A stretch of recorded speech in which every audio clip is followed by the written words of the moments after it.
siya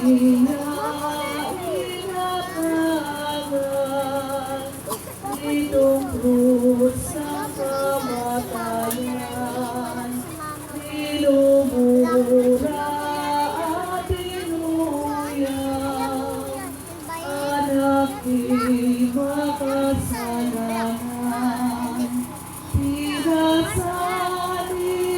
at tinakap, mabigat na hindi hamak, mahirap may inilakan, alang-alang sa ating lahat. Ang daanin na istasyon, ang pagkadapa ni Jesus. Sinasamba at pinupuri ka namin, O Kristo.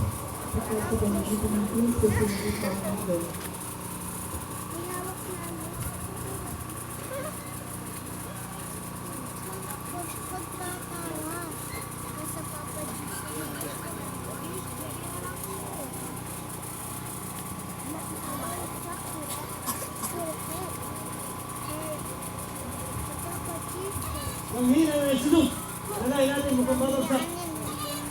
Hayaan natin, di naman natin alam kung bakit ginagawa niya.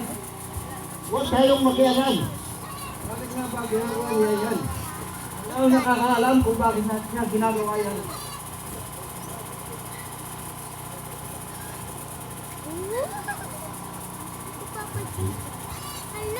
Pagninilay.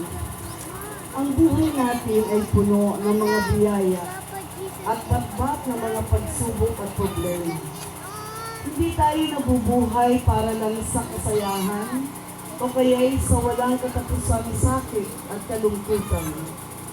Ang gusto ng Diyos ay magkaroon tayo ng isang makabuluhang buhay at maliwanag sa atin ang ating tunay na misyon kung bakit tayo naririto sa mundong ating ginagalawan.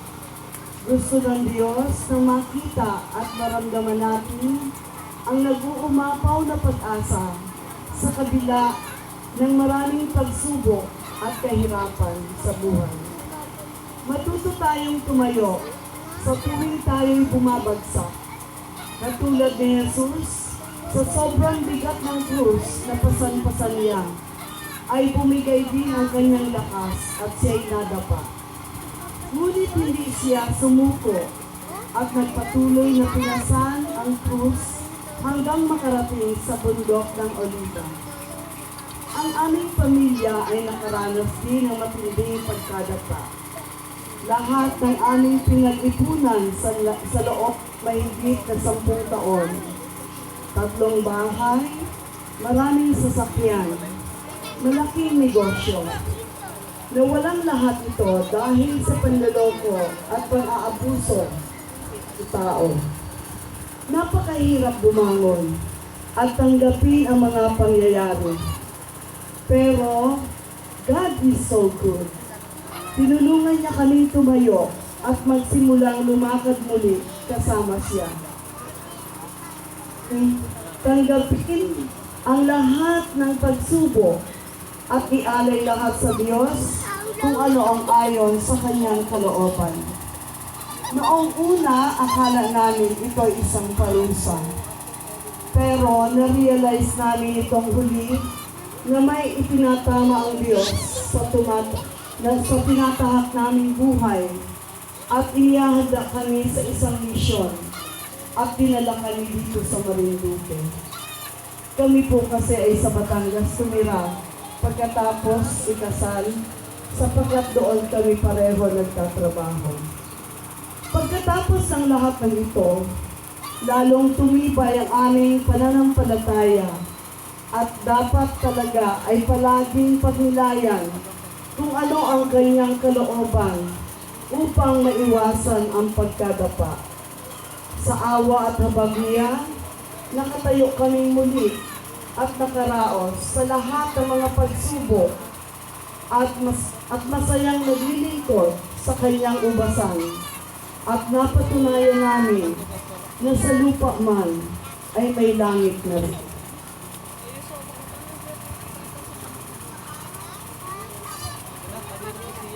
Panalangin. Panginoon, dahil sa bigat ng Diyos, ikaw ay napasupasok. Labis ka nahihirapan sa mga hagupit na lumatay sa iyong katawan. Labis ka nangingat dahil sa maraming dugo na dumanas mula sa iyong ulo, gawa ng koronang tinik. Subalit ikaw ay bumangon. Para bang sinasabi mo sa bawat isa sa amin na huwag kami manatili sa pagkasubasog kung kami ay nadadapa sa tubig ng pagkakasala. Kinakailangan bumangon din kami. Sa tulong mo, Panginoon, babangon kami muli mula sa isang buhay na walang direksyon tungo sa isang buhay na naaayon sa kalooban ng Diyos. Babangon kami sa pagkakaalipin sa mga bisyong tugal, alak o drugs, tungo sa isang buhay na nakalaang maging kasangkapan mo sa iyong misyong pagliligtas dito sa lupa. Lord, lahat niyo sa Ama, sa Anak, sa Espiritu Santo.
Picture daw.